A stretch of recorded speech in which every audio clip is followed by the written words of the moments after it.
Hi guys, it's Brad here from 4Player Podcast. I just got through playing a game, Storytelling. I'm here with the creator, Daniel, and it's an interesting game. I just sort of found out about it, and do you want to talk a little bit about the game, and then... Well, Storyteller is a game, it's a puzzle game in which you have to build stories made out of actors. So you're presented with a series of frames like in comics, and you drag actors into them, and that forms a story. The game creates a story based on what you're doing, and each one of the levels have different goals of stories, type of stories you have to make. Yeah.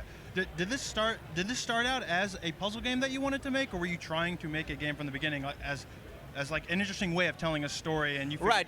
No. It actually started more of a sandbox type of game in which you just build stories. I mean, I wanted it to be a game, a proper game, but it started as a sandbox. And as time went by, I realized that splitting that into different stories, which are levels, was a good idea, and people responded well to that. Yeah. So I'm going to have both things. There's going to be a puzzle mode, and there's going to be more of a sandbox mode in which you have more freedom to do stuff. All right. So I found the mechanics of the game really interesting. You drag and drop the characters, and that's what makes the story.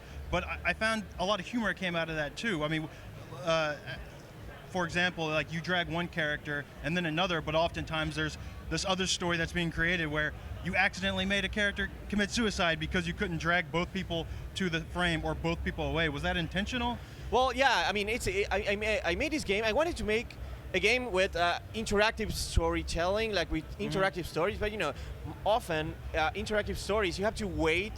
You have to do something and wait for the game to do something else, and then you do the next step. It takes time. I wanted to make a game in which you can try changing the story without waiting. Yeah. That means that every time you do something, the game responds immediately.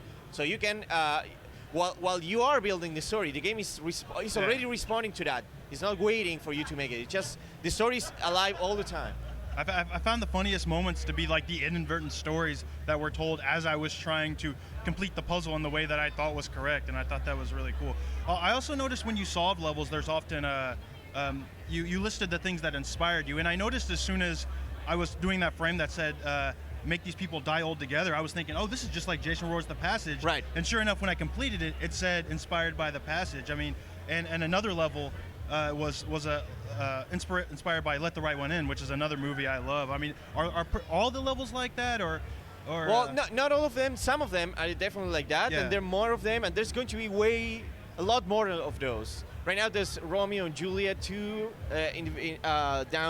further down in the game, and there's going to be plenty of those. So sometimes I just find interesting stories interesting puzzles to make, and sometimes I try to make the puzzle based on stuff like movies and books. A lot of people have been playing this game, and I was definitely having some trouble trying to figure out some of these puzzles. And over the past couple of days, has it been a little frustrating seeing this game that you created and everybody fumbling around with the characters, trying to figure it out? Well, no, I'm used to it, and I know the game is still in development. It's going to take another year for it to be finished. So I haven't worked a lot into making the game accessible and in teaching the things really smoothly. So it has a rough curve of learning. So I'm going to be working on that a lot more, and the game is going to be less. It's going to take less fumbling around to find the stories. Cool. Were you thinking of maybe considering like putting in like a hint system or some sort of? Yeah, I'm going to try not to do that. Try not to do that. As hard as I can. Yeah. In the end, if I don't find a better solution, but I really like surprises. Yeah. As you can tell by the game. No, absolutely. So that's the best moments. I would rather players figuring out how things work just by fumbling around. Because those are like the stories in and of themselves. So I trust my players to be able to figure out a way to play the game. So I just have to build it in a way that doesn't confuse players. That's pretty much it. It's a solvable problem. I'll eventually solve it. Very cool. Well, we'll definitely play more of the game. It's Storyteller. Storyteller. Storyteller. This is Brad at PAX 2012. Check out more news and interviews at 4playerpodcast.com. Thanks a lot. Thank you.